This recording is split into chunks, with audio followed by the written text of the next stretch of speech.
Growing up in elementary school, there was a competition for reading where you were assigned points and you would get some type of prize if you got the most points reading. And every year I was automatically put first place, and they would actually have like another first place winner just because no one could compete with me because of how obsessive I was with reading. So I kind of was just given like an honorary first place, and then they had another first place. Otherwise no one could even compete or win. Then also in 4th grade, I won the school spelling bee against even, up to all the 6th graders. And I didn't even study. I actually was pretty embarrassed about how smart I was because I didn't want to be considered a nerd. And so it seemed like I was a gifted natural reader. But I actually don't think I really was gifted. I think I probably had a very natural or average reading ability when I was born and as a child. And they were into Harry Potter. They really liked Harry Potter.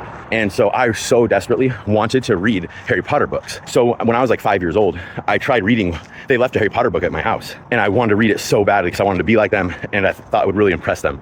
And I tried reading this book at 5 years old. It was probably the first or second book at this point that had come out, and I couldn't do it. It was just too much. The words were way too big.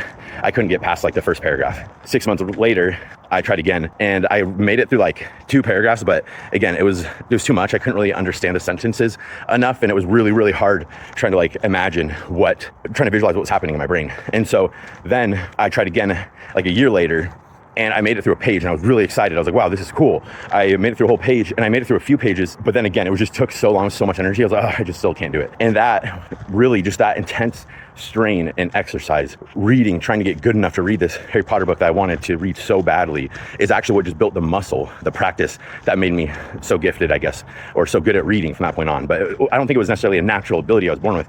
That is just what happens when you try something extremely hard and you want it really badly. It just shows what you can accomplish when you put your mind to it. And then I was reading, Stephen King by the time I was 10 years old.